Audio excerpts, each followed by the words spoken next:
How many times have you opened your banking app, stared at the number in your account, and just felt disappointed? You worked hard all month. You cut every expense you could. You turned down plans with friends. And for what? That number barely moved. I know that feeling. People around you talk about building wealth, compound interest, and making your money work for you. But none of that feels real when you're still struggling to save your first $1,000. $1,000. It doesn't sound like much in today's world, but somehow it feels like this impossible mountain. Every dollar you try to save feels like a sacrifice. Every unexpected bill that forces you to withdraw money feels like a setback. So why is saving your first $1,000 so hard? Because your brain, my brain, everyone's brain, is wired against saving. There's a concept called temporal discounting. It means your brain always prefers immediate rewards over long-term benefits. That's why ordering a hot pizza tonight feels way more satisfying than transferring $50 into a savings account for something 10 years from now. Your brain is basically shouting, "Enjoy it. Who knows what tomorrow brings?" Meanwhile, the quiet, rational voice about your future barely gets heard. To help you really picture what's going on here and why so many people give up way too early, let me share a simple analogy: a bridge and a pile of bricks. Imagine your first $1,000 is sitting on the other side of a river. To get there, you have to build a bridge, and this bridge needs exactly 30 bricks. Each brick represents an extra hour of work, a cut expense, a small sacrifice. You start building. Brick number 1, then 2, 3, 4, 5. Still no money, but you keep going. 10 bricks, 15 bricks, you're halfway there. You look back, and there's still $0 in your account. That's when the doubt creeps in. But you push forward. 28 bricks. You've completed more than 90% of the work. The bridge is almost touching the other side. And yet, still nothing. No reward. No visible progress. And then that voice in your head whispers, "This isn't working. You're wasting your time." Brick 28 is where most people quit. They look over at another river, a new opportunity that seems easier.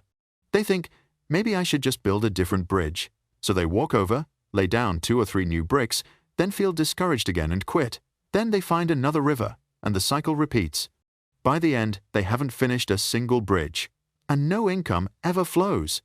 Meanwhile, the person who sticks with it, the one who places brick 29 and then brick 30, finishes the bridge, and suddenly the money starts flowing in.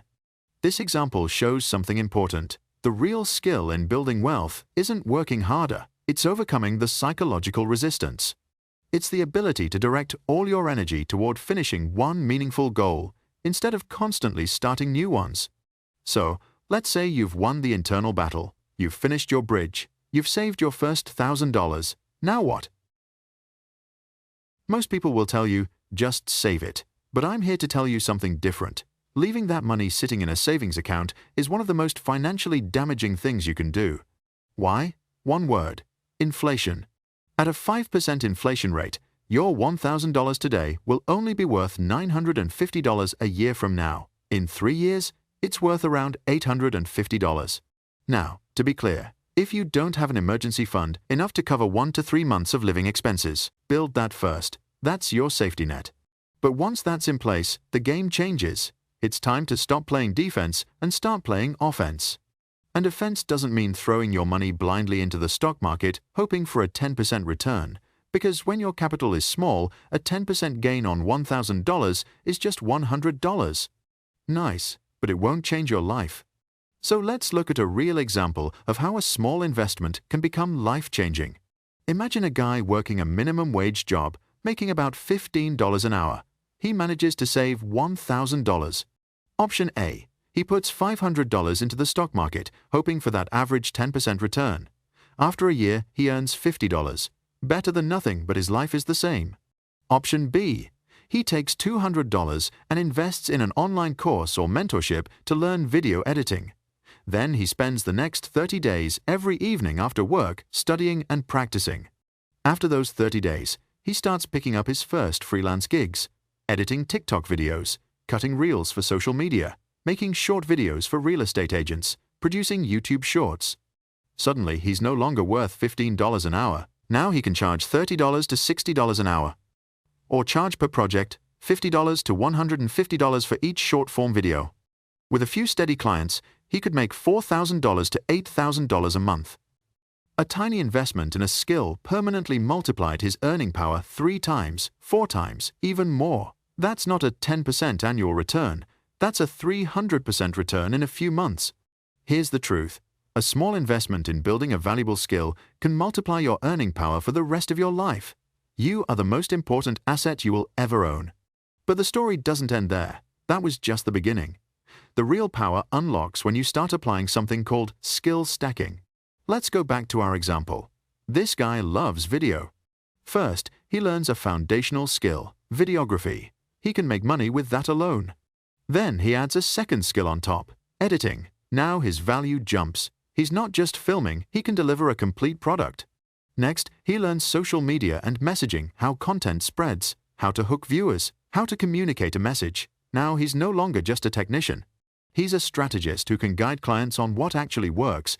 Then he adds copywriting and branding. Suddenly, he can shape the entire story, not just the visuals. His value multiplies again. Finally, he learns management, operations, and leadership. At this point, who is he? He's no longer the video guy. He could be a CMO. He could be an agency owner. He could run an entire media team. That's the power of skill stacking. Every new skill doesn't just add to your value, it multiplies the value of everything you already know.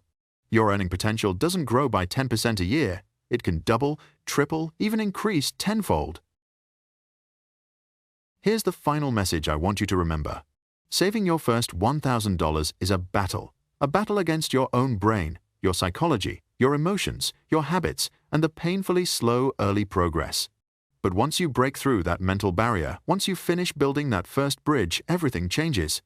Compounding kicks in, but more importantly, you start compounding. And that's what turns building wealth from a struggle into a system that runs on its own and gets stronger every single year. So stop wasting your first $1,000 on things that don't matter. Don't obsess over passive investing when you don't have capital or skills yet. Live below your means. Take every extra dollar you can and invest it relentlessly into skills, courses, books, and so on. Because you are the asset that compounds faster than any stock index ever will. The market might give you 10% a year, but you can return 1,000% to yourself. Thanks for watching. If this video brought you value, make sure to hit like and subscribe so we can keep growing together.